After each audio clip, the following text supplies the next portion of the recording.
En tout cas, on va parler avec vous, Caroline Parmentier, députée RN du Pas-de-Calais, secrétaire de la commission d'enquête sur la neutralité, le fonctionnement et le financement de l'audiovisuel public, justement de cette commission qui s'est achevée. Cette commission d'enquête qui a duré 6 mois, environ 67-70 auditions, 234 ou 300 personnes auditionnées. Elle s'est donc achevée et on aura donc le vote le 26 avril, si ma mémoire est bonne, 27. Et le 27 avril. Donc à partir de là, on va se demander avec vous, est-ce que vous pensez que le rapport sera voté? S'il n'est pas voté, quelles sont les conséquences? D'abord, que peut-on retenir de l'utilité de cette commission d'enquête, Caroline Parmentier? Alors, ça n'avait jamais été fait. Jamais les parlementaires ne se sont penchés sur l'utilisation des deniers publics, de l'argent des Français, pour l'audiovisuel public. En cela, c'est une grande première. Vous l'avez dit, 6 mois d'audition, 6 mois d'audition et 70 personnes auditionnées, Oui. 250 Personne. On a vraiment travaillé de façon extrêmement sérieuse et assidue, avec des auditions qui ont parfois duré 4 heures, 3 heures. Charles Aloncle a abattu un travail de Romain, vraiment de Romain. Il a été extrêmement pertinent dans ses questions. Il n'a jamais rien lâché. Et surtout, on a levé le capot sur ces 4 milliards, encore une fois, d'argent public, qui sont la moitié du budget de la culture. À quoi servent-ils ? Comment sont-ils dépensés ? Sur les conflits d'intérêts entre les sociétés de production privées et l'audiovisuel public, sur les sommes énormes, sur les gabegies, sur les suites à 1 500 € au Festival de Cannes. Je rappelle quand même, de Delphine Ernotte, je rappelle quand même qu'il y a une enquête de la justice pour détournement de biens publics et d'abus de biens sociaux qui est ouverte. Suite à cette commission, suite aux révélations de cette commission. Cette commission, elle a Caroline été Parmentier sur salutaire et je ne comprends pas même qu'elle n'ait jamais encore été faite.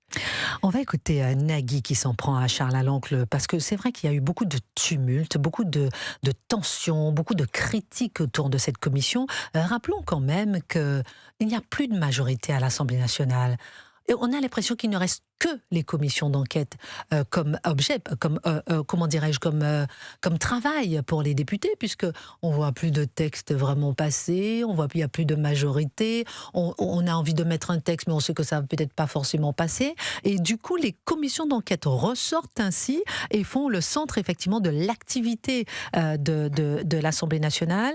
Et on a l'impression que malgré tout ça, au bout du bout, ça ne servira à rien. On en parle dans un instant. Écoutons d'abord Nagui, qui fait partie des personnalités qui ont lourdement critiqué Charles Aloncle, le rapporteur. Écoutez-le. En effet, vous, monsieur Charles-Henri Aloncle, vous en êtes le rapporteur. Alors pour moi, j'ai cherché étymologiquement ce que voulait dire rapporteur. Ça voulait dire faire des investigations et ensuite faire un rapport. Bon, visiblement, je me suis trompé, car pour ce qui était de mon cas, vous avez plutôt commencé votre travail par la fin. D'abord le jugement, et ensuite l'audience d'aujourd'hui.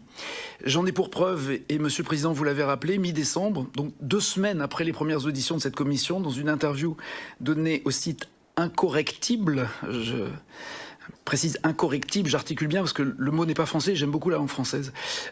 Vous avez démarré en disant, enfin du moins l'employé a démarré en disant, et en s'excusant d'ailleurs, je le cite, « On ne vous connaissait pas, monsieur Aloncle, et depuis 2 semaines, vous êtes sur le devant de la scène », pour autant que je me souvienne de ces propos.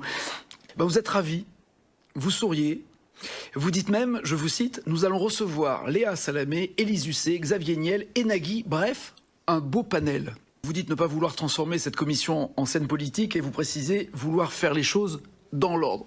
Pas de chance pour moi, c'est plutôt dans le désordre. Caroline Parmentier, vous qui êtes secrétaire de la commission d'enquête sur la neutralité et le fonctionnement de l'audiovisuel public, Charles Aloncle avait déjà ses conclusions avant même de commencer cette commission d'enquête, selon vous, comme le dit Nagui? Non, absolument pas. Je note d'ailleurs qu'il l'appelle Charles-Henri pour essayer de moquer je ne sais quoi d'ailleurs. Ce qui m'a frappé dans les auditions justement de Nagui, d'Élise Lucet aussi, c'est l'arrogance avec laquelle ils sont arrivés. Il ne fallait pas leur demander de compte, c'était totalement anormal. normal. Ils ont parlé d'ailleurs longuement, au tel point que le président, Jérémy Patrié-Létu, les a rappelés à l'ordre en disant vous permettez, c'est pas comme ça que ça marche, c'est nous qui posons les questions si vous voulez bien. Ils sont arrivés avec beaucoup d'arrogance, beaucoup d'assurance. Comment expliquer cette arrogance, Caroline Parmentier? Parce qu'on ne les a jamais interrogés, jamais dérangés. Oui, mais si on vous a jamais interrogé, vous venez avec une certaine humilité, ça n'explique pas l'arrogance. Ça. Oui, alors c'est aussi des stars de la télé qui sont quand même mises sur un piédestal. Oui. Pardon, je vous interromps à chaque fois, mais je me dis par exemple les stars de la télé du groupe CNews, par exemple, ont été auditionnées dans des commissions. On a entendu quelqu'un comme Cyril Hanouna. On fait preuve d'humilité, on fait preuve de. Là, c'est la gauche culturelle, si vous voulez, qu'on attache. C'est vraiment qu'on attaque. C'est vraiment un totem, un tabou, une vache sacrée. Encore une fois, on ne pouvait pas s'attaquer à l'audiovisuel public. Et j'en veux pour preuve l'attitude des autres commissaires de la commission, macronistes, LFI, socialistes, qui étaient dans un état de nerfs, notamment dans les réunions de bureau auxquelles j'assistais en tant que secrétaire, dans un état de nerfs à l'idée que cette commission débute, qu'elle continue, qu'elle se poursuive. Ils ont tout essayé. Ils ont voulu empêcher que Charles Aloncle fasse des tweets live en direct. Ils lui ont dit, vous ne posez pas les questions comme il faut. Tu ne poses pas les questions comme il faut. Ils ont tout essayé. Et maintenant, c'est l'acharnement pour que ce ne soit pas voté.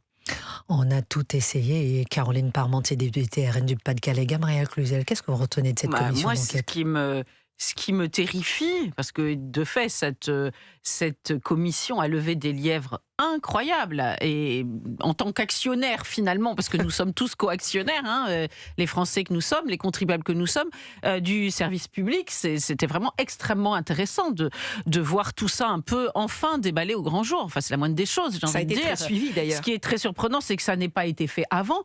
Mais en revanche, ce qui me stupéfie, c'est que donc ces résultats pourraient ne pas être publiés. Enfin, ça pourrait ne déboucher sur rien. Ça tient à un vote, si j'ai bien compris. Et donc après, on n'a plus le droit d'en parler, paraît-il. Non, mais c'est quoi cette histoire? Alors, le 22 avril, déjà, nous sommes tous amenés à consulter le rapport. Éventuellement à l'amender, à le regarder, à le signer. Vous êtes combien, pardon, excusez-moi? On est 30. Caroline Il a seulement 13 jours pour rédiger. Parce que, par la faute d'ailleurs du président, les débats ont duré beaucoup plus longtemps. Il y a eu une coupure parce que les filles faisaient un cirque pas possible. Après Il y a une Noël. coupure de 15 jours. On a perdu énormément de temps. Le 27 doit être voté.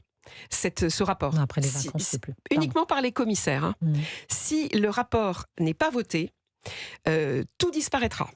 C'est-à-dire que les auditions ne seront plus consultables sur le site de l'Assemblée nationale. Les propos tenus ne seront plus consultables. Et si même on s'en réclame ou on les publie, on peut être poursuivi. Non, sans rire. Donc l'enjeu, si vous voulez, il est... Non. C'est délirant. Si, absolument. Si c'est publié, si par exemple on publie un livre, par exemple, avec tout ce qui a été dit. Alors, vous n'avez plus le droit, encore une fois, ces travaux, à partir du moment où le rapport n'est pas voté, disparaîtront du site de l'Assemblée nationale. C'est comme si ça n'avait pas existé. Oui, c'est comme si ça n'avait pas existé. C'est-à-dire que nous, demain, on se dit, tiens, souvenez-vous au moment du... Exactement. Eh bien, vous pouvez être poursuivi. Donc c'est vrai, comme me dit Fabrice Lafitte, là c'est un gâchis encore de l'argent public. Attendez, on marque une pause, on revient.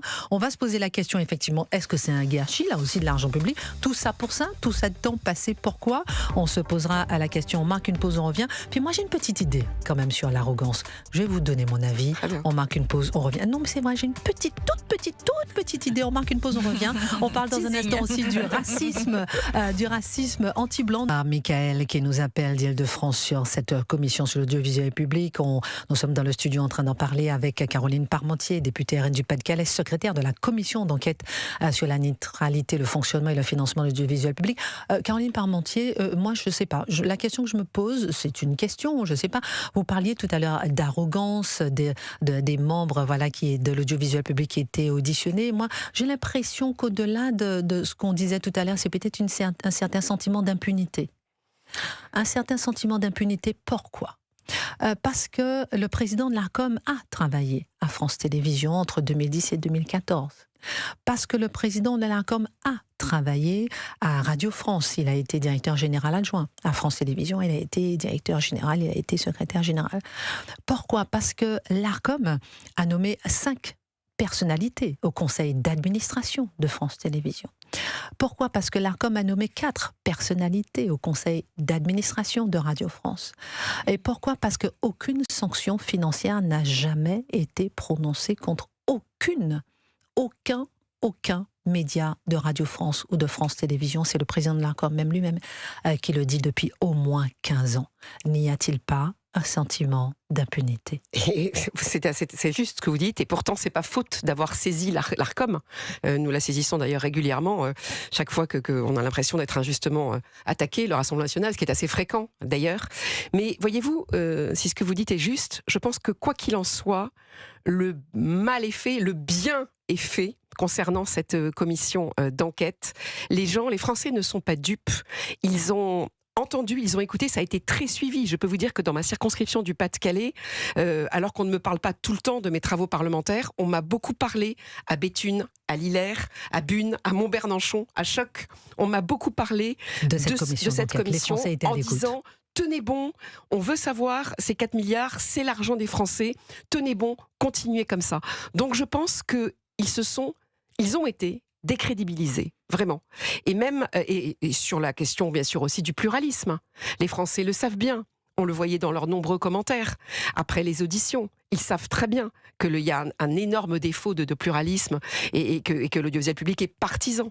Et ce, depuis des années. Mais c'est incroyable qu'on arrive à se dire qu'ils le savent et pour autant, rien n'est fait.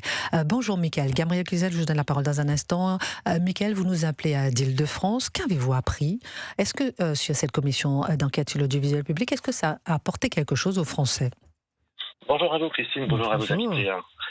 Vous avez apporté une des réponses à vos questions, Christine, quand vous avez évoqué les diverses raisons pour lesquelles il n'y avait pas de sanctions, il y avait une totale impunité.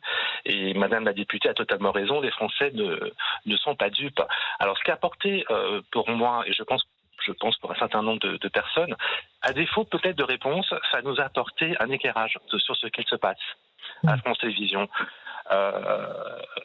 Ça valide, si vous voulez, le fait que la Cour des comptes, lors de son dernier rapport en février 2025, a préconisé des économies immédiates que pourrait faire le gouvernement à 50 à 60 milliards environ d'économies immédiatement.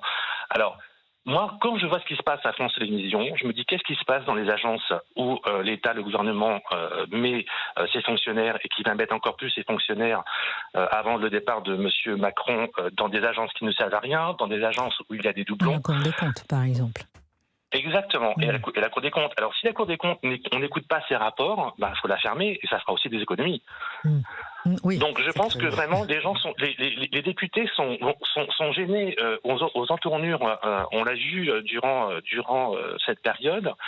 Et effectivement, je crains que le rapport ne soit pas 100% objectif s'il y a rapport. Vous pensez que le rapport pourrait être fracassant, Mickaël ? Je pense qu'il peut y avoir des choses assez fracassantes. Comme vous l'avez dit, il y a beaucoup de perméabilité entre l'Arcom, entre le gouvernement, entre les dirigeants, entre les animateurs. Il y a beaucoup aussi d'arrangements financiers. Et je pense qu'il peut y avoir des choses extrêmement dérangeantes. Gabriel Cluzel. Moi, ce qui m'a frappé dans ce rapport, c'est que les deux volets essentiels, qui sont chacun pris indépendamment à un scandale, selon moi, ont été abordés, c'est-à-dire le volet économique, une gabegie incroyable qui saute aux yeux des Français, évidemment, spécialement en période de crise, mais pas que. De toute façon, on devrait être comptable avec beaucoup de scrupules de l'argent dépensé, parce que c'est l'argent des Français, encore une fois. Et puis, le côté idéologique.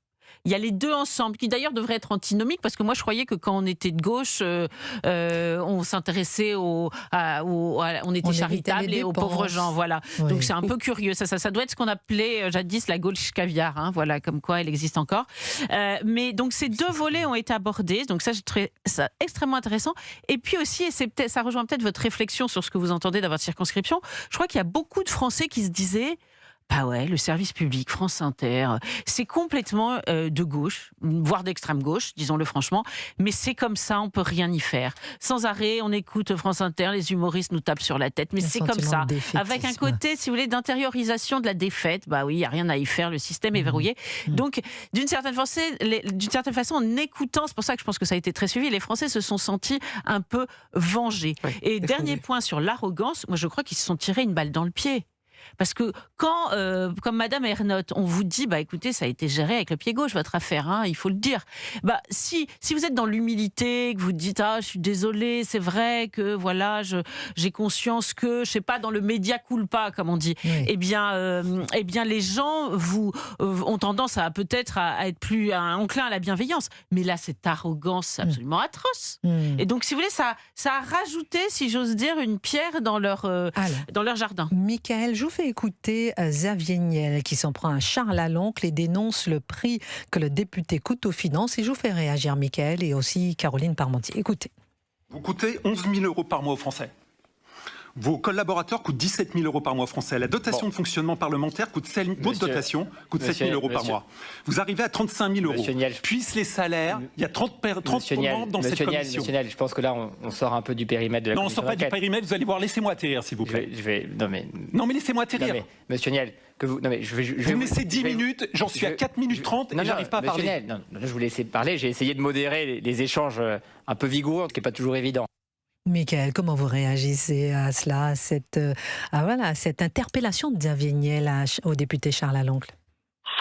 De toute façon, le député Charles Laloncle, depuis le début, n'a pas cessé d'être décrédibilisé, d'être attaqué, même par son collègue, son voisin. On l'a vu en pleine séance. Donc je trouve qu'il a fait preuve d'une extraordinaire patience, d'un professionnalisme et d'un très grand calme. Et je pense comme s'il en soit grandi, lui, finalement. Mais exactement. Et il a attaqué de partout. Et je trouve qu'il a un cuir extrêmement épais. Et Monsieur Niel voit bien, et c'est pour ça que ça les énerve. Et c'est pour ça qu'il y en a qui veulent que la commission se ferme, que certaines chaînes, que CNews se ferment. Parce que lorsqu'on n'est pas dans leur sérail, lorsqu'on ne partage pas leur avis, on est soit incompétent, on est soit un noble, on est soit fasciste. Merci beaucoup pour votre appel, mon cher Michael, au Standard d'Europe 1. C'est intéressant. Caroline Parmentier, députée RN, secrétaire de la commission d'enquête sur la neutralité et sur cette commission. C'est intéressant ce qu'il dit qu'au bout du bout, finalement, ils veulent que CNews ferme. On marque une pause et je vous fais réagir à ça parce qu'il a peut-être tout compris, Michael. En fait, on veut faire fermer une autre chaîne alors que soi-même, on n'a pas forcément les mains très propres, selon le rapport de la Cour des comptes. Vous écoutez Christine Kelly, vous sur Europe 1 et vous réagissez comme Michael. Vous composez le 01 80 20 39 21. Il est 12h12, vous êtes bien sur Europe 1. Je voulais vous faire écouter Charles Laloncle, invité de la matinale d'Europe 1 ce matin avec Dimitri Pavlenko, qui a partagé ce dont on parlait tout à l'heure, c'est-à-dire l'inquiétude de ne pas voir ce rapport voté et publié. Écoutez-le et je vous fais réagir, Caroline Parmentier. Ça ressemble à une mission très difficile, mais je vais me dédier à la tâche sur les 10 prochains jours.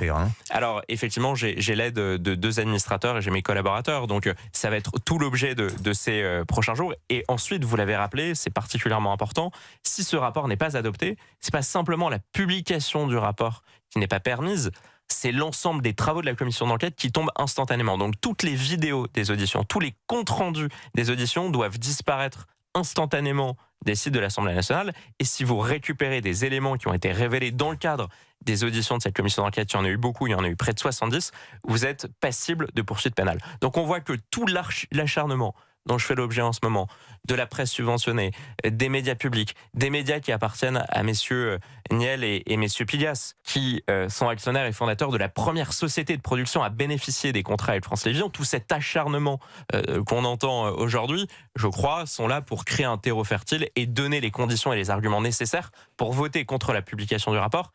Alors c'est incroyable quand même.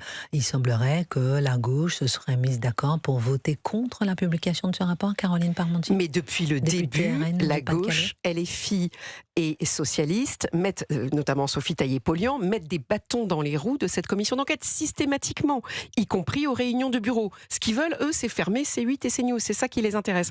Si jamais ce rapport n'était pas voté... C8 c'est pour oui, c'est ça, exactement. Plusieurs millions d'euros d'amende et CNews, plusieurs centaines de milliers d'euros d'amende, et je rappelle, 0 amende pour toutes les antennes de Radio France et toutes les antennes de France Télévisions. Et encore une fois, plus de 15 ans. C'est pas faute de saisir l'Arcom. Si ce rapport n'était pas voté, ce serait du jamais vu dans toute l'histoire de l'Assemblée nationale. Dans toute l'histoire de l'Assemblée nationale, un seul rapport n'a pas été voté, c'est celui du financement des syndicats. Moi, j'apporte tout mon soutien et toute mon estime à Charles Laloncle. Nous ne sommes pas nombreux à le faire. Je l'ai vu travailler, moi, dans chaque commission, avec de façon consciencieuse, sérieuse. Il a reçu des tombereaux de haine. Il a été menacé de mort. Il a été insulté, injurié.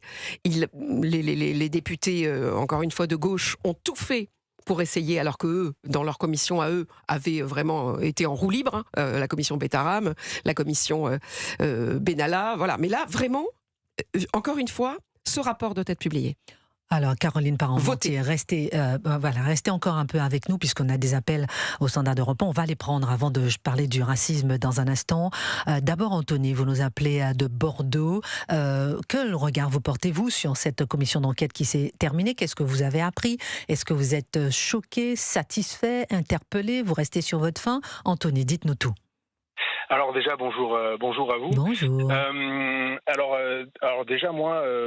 plutôt pas mal de respect pour Monsieur Aloncle, parce que franchement, tout ce qu'il subit depuis le départ, franchement, c'est assez grotesque et c'est assez honteux. Ensuite, moi, je suis choqué. Alors évidemment, je suis choqué. Alors j'entends tous les bien-pensants et tous les moralisateurs de gauche, en fait, nous expliquer qu'en fait, Monsieur Aloncle devra rendre des comptes par rapport à ce qu'il dit, etc., etc. Oui. Mais en fait, moi, en tant que Français, ceux qui me doivent des comptes, en fait, c'est le service public. Et en fait, tout ce que j'ai entendu, franchement, c'est juste honteux, quoi. Alors, on fait des leçons de démocratie un peu à la terre entière, mais en fait, on sait tous très bien comment ça va finir. En fait, cette commission, enfin, le rapport ne sera pas publié. Je pense que je pense qu'on se fait pas trop d'illusions, parce que vous l'avez dit, entre la gauche, entre LFI, même les macronistes qui sont contre ce rapport. Et la publication de ce rapport, je pense qu'en fait, on ne se fait pas trop d'illusions. Alors, je l'espère qu'il sera publié, parce que sinon, tous ces gens-là, en fait, qui nous parlent à longueur d'année de démocratie, de valeurs humanistes, de valeurs, de plein de choses. En fait, ils ont plein de valeurs, en fait, plein de termes, mais en fait, dès qu'il faut mettre un peu les pieds dans le plat, il n'y a plus personne. Merci Donc beaucoup. moi, en tant que Français, je souhaiterais la publication de ce rapport. Publication de ce rapport. Merci beaucoup, Anthony, de nous avoir appelés en direct sur Europe 1 depuis Bordeaux. Vous êtes pour la publication de ce rapport. David, vous nous appelez de Toulouse et vous êtes pour la publication de ce rapport. Qu'est-ce que vous retenez, vous aussi, David, de ce rapport? Est-ce que vous restez sur votre faim? Est-ce que ce rapport, cette commission d'enquête vous a donné satisfaction?